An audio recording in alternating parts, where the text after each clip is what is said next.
Hi and welcome to Simple Happy Zen.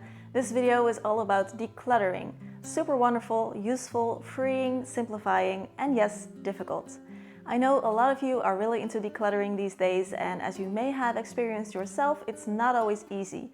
So in this video, I thought I'd give you some tips on how to mentally and emotionally prepare yourself to let go of all your excess clutter.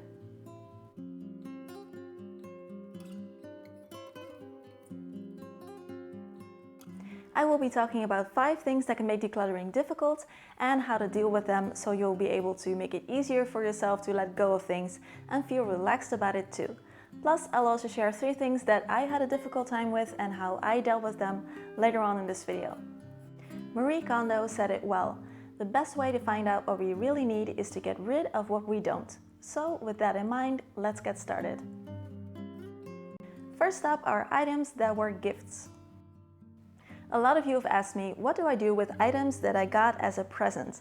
And it's totally understandable because you appreciate the other person for giving you something and you don't want to hurt their feelings by not keeping it. But the thing you have to keep in mind is, when someone gives you a present, they want to give you something that you love. They bought it with you in mind. And once they have given it to you, their part is over. It is up to you at that point what you want to do with it. And of course, you don't want to hurt the other person's feelings, so you keep the present around, kind of resenting it maybe, wondering what you're going to do with it, where you're going to store it, and hopefully find a way in which the item is causing you the least amount of trouble. But is that what you think will really make the other person happy? So a good way to think about this is to flip the script. Imagine yourself buying a present for someone, and even with your best of intentions, the other person doesn't really love it. And then imagine a year later, this person is still storing your present, never having used it, feeling kind of guilty about getting rid of it, maybe even only bringing it out when you come to visit. Doesn't really make you feel good, right? You would want this person to be happy and not feel guilty about getting rid of the item. And if you knew, you would probably even tell this person, it is okay, you can exchange it, you can do something else with it. And that's how you can feel about it too. So what you can do instead is, of course, thank them and take some time to reflect on the gift and thinking about giving it a new purpose. You will feel better about it this way instead of just tossing it, of course. So re-gift it, donate it, exchange it, return it, find a way in which the item is put to its use. The person who gave it to you loves you and they want the best for you. It is truly okay.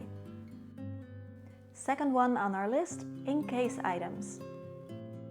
What if I might need this someday? I'd better hang on to it. Does that sound familiar? Having lots of possessions can somehow make us feel safe.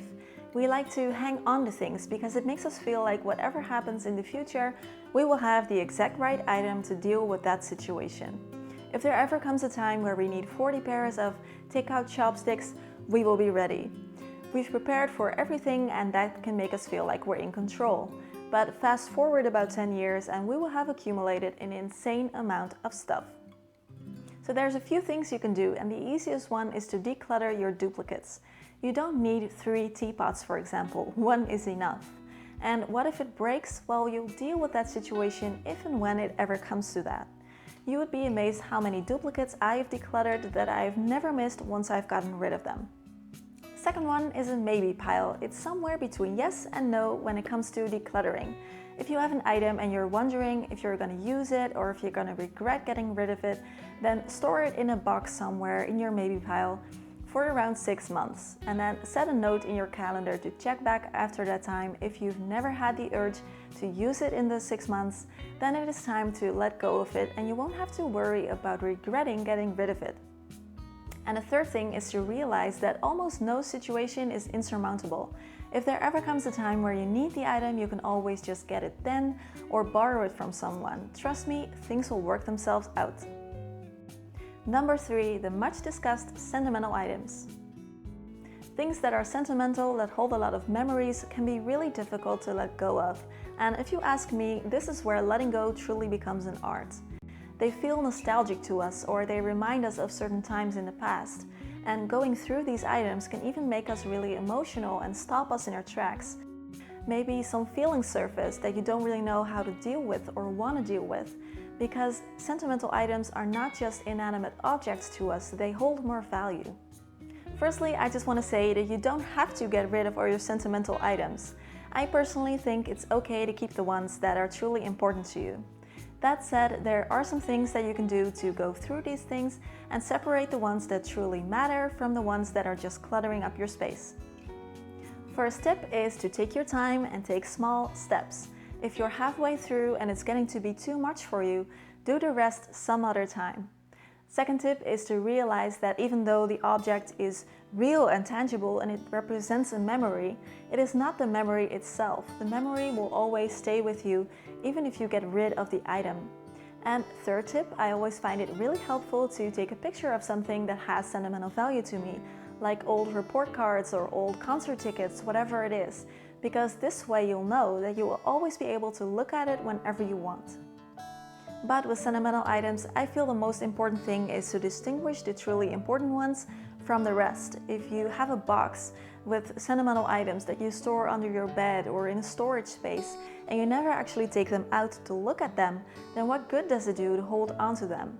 Remember, you will still be the same person with the same feelings and the same memories without these things. Number 4, when decluttering becomes too overwhelming. As with anything we do, big overwhelming goals can make us not want to start something at all.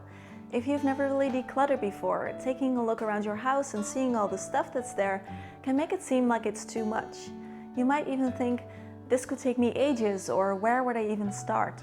Understandable, but also fixable. What really helps is to start small, so take action but keep it easy and manageable. Don't decide to declutter your entire living room at once, but do one drawer.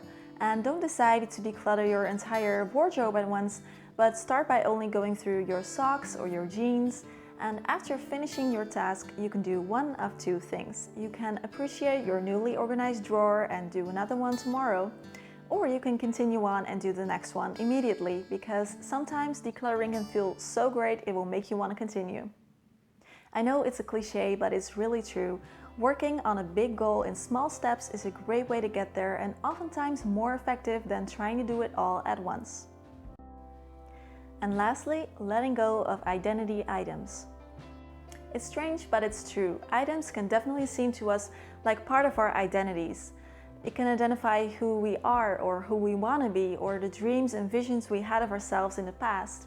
And decluttering can suddenly start to mean a lot more than just getting rid of an item, because it means saying goodbye to a part of ourselves. And then we have to start thinking about if we're ready to do that. Examples of this can be clothes that represent a vanity self, or music equipment because we always thought we would learn to play them sometime in the future, or books from a study that you didn't get around to finishing. And when deciding whether or not to get rid of these items, it can get really emotional, and it can even feel a bit like grieving. The tip here again is to take it easy and take slow steps. Get all the items out and look at them for a while. What kind of feelings start to come up? I know it can be difficult, but trust me, it can also be really freeing and cathartic to let some of this stuff go. It all comes down to, are you able to say goodbye to some of these items that represent something? By realizing that they are in fact just items, and you will still be 100% yourself if you let go of some of these things that are lingering on. Plus, if and when there ever comes a time where you want to take up that hobby again, or you want to start dressing differently again, you always can. It's not forever. You will have many more identities in life. Some we keep, some we let go of, but they've always served us well by creating beautiful memories for us to look back upon. So now that we have covered these 5 categories, I'm curious how you feel. Is decluttering easy for you, difficult for you? Tell me about your experiences in the comment section down below. And now for the 3 things that I had trouble letting go of. First thing falls into the sentimental category, and that was my childhood stuffed animals. To be honest, also from puberty. I used to have all these stuffed animals on my bed, and I really loved them. They hold a lot of memories for me. But at the same time, these things on my bed gathering dust, for which I'm also highly allergic, just started to feel not so great anymore. So I used the picture tip, and I still look at those pictures sometimes. I don't miss them, and I don't miss having all these dusty things on my bed anymore. Second thing falls into the identity category, and that was art supplies from a painting class that I took years ago. I did paint for a while after that, but I guess it just kind of didn't catch on at all. So when I moved into this apartment, I took all that stuff with me, and I never opened them here. And I held onto them for maybe 2 years after that, but when I still didn't get the urge to use them, I gave them away, knowing that if I ever want to start painting again, I always can. But right now, I just don't want to have a drawer filled with painting stuff that I never use. Last thing was also a sentimental thing, 2 jewelry items, and these were not by choice, this happened differently. So I used to have 2 silver rings that were really dear to me. One was a gift from my boyfriend and the other one I bought for myself to celebrate a specific achievement. And one day I lost them. I went to a public restroom and I took them off when I washed my hands to not get soap on them. And I forgot to put them back on, and when I realized later what happened and went back for them, they were gone, someone took them. I felt really upset about it and I called every day to ask if someone had returned them, and when I realized they were gone forever, it kind of sucked. But the point here is that even if something like this happens and you lose an important item, it's not the end of the world. Things are just things in the end, and they're not as important as the people you love, your health, your safety, all those things. Thank you so much for watching this video. I hope it helped you to work through some of the more difficult things when it comes to decluttering. If you have any more questions, let me know in the comments. And if you like this video, please give it a thumbs up. I really appreciate it. So I have 2 videos for you to check out today. If you want to know more about my journey in minimalism, then click this one. And if you want to learn 7 steps to simplifying your life, then watch this video right here. And of course, click this one to subscribe to Simple Happy Zen and never miss a video. I hope I'll see you all again next week. Have a great day. Bye bye.